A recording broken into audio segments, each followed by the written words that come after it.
Well, we finally have some time, so we're going to switch over our Mickey Thompson street tires to our Avons, and of course to do so we need our 45-degree All-Star lug nuts so we can actually get them to work, and maybe even do a wash on it. So well, let's get to work.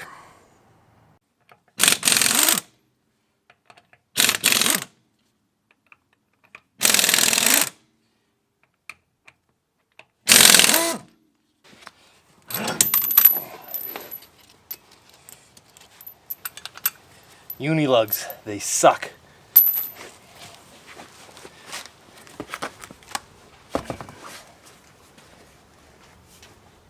Oh, there's a spider in this wheel. A big one.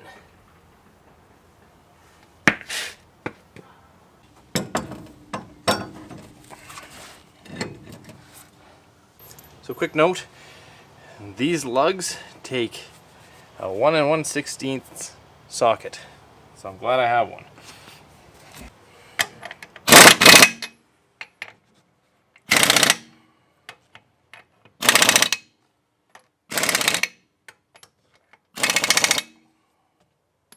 Because this is a shorter tire than what I was running before, 25.4 inches I think, 25.6, call it 25 and a half. 26.1 before. It'll be a slightly lower ride height, plus probably a little bit more of a gap here, but it is what it is. And so 1 down, 3 to go. We got the tires on. I am very happy that I painted the Avon stencils onto them. I think it looks a lot better. The black on black looks quite sinister to me. So yeah, I don't know, I think it looks pretty cool. I didn't buy it for the looks, I bought it for the, the performance, so we'll see how this goes. So there's no clearance issues. As expected, there is a bit of a gap up on the top there. I do expect that to come down a little bit once I drive around for a little bit. I have noticed that the actual Avon stencil over there has browned a bit already, which is kind of surprising. We'll see how black it gets and how well it washes once the brake dust gets on it, because my brake pads are still the racing ones and they are brutal for spit and dust out. So anyways, that's what she looks like. Let me know what you think, and now let's go for a drive. So we're on our maiden voyage with the Avon tires. So far so good, feels comfortable. It's not tracking anywhere, as they are a radial. They feel just like pretty much any other tire you've ever driven. In fact, maybe a little smoother.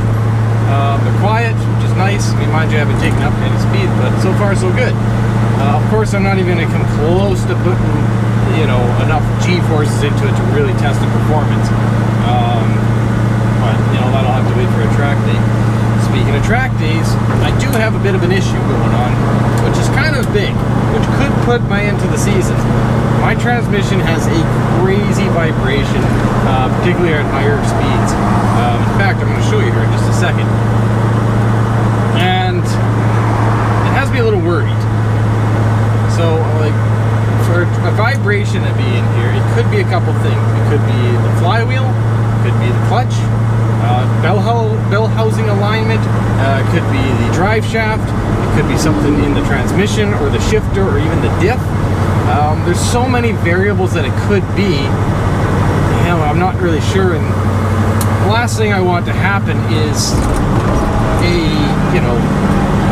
drive shaft explosion or something, or a clutch explosion, which destroys the floorboards and maybe causes injury to me. So, the debate is, do I rip the transmission out and start ripping things apart? I think it could be the pinion angle, because I've been changing the ride height, but again, I don't really know. So,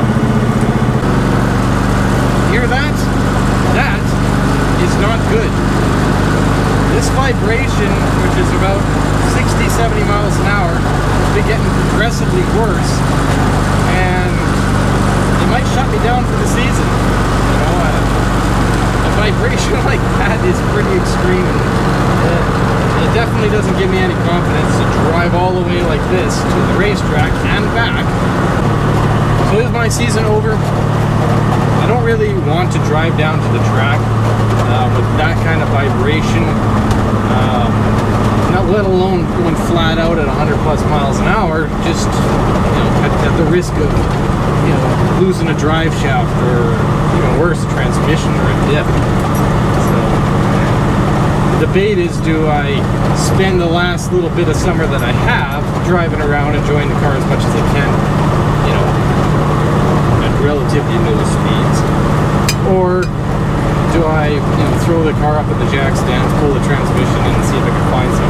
I personally think could be pinion angle, and I don't really have a good way to measure that. Not to mention, I don't really know how to yet. And if it is a pinion angle problem, then I don't even have adjustable upper control arms to fix it. So I don't know. I am at a bit of a debate point right now, and I'm not terribly sure what I want to do. So I just came back from about a 10-mile drive testing the tires out, and check this out. Ranger tire paint fail. That is unbelievable. There's no adhesion at all. If you watched the video, you would see that I did exactly what the tire paint instructions were. You know, clean with just water. These have never been used, there's no grease and crap on them, dirt. So, I don't know. It did not stick. The fronts and the other 3 tires did not have a problem. Well, I shouldn't say didn't have a problem. Didn't have as bad of a problem. It's still not good.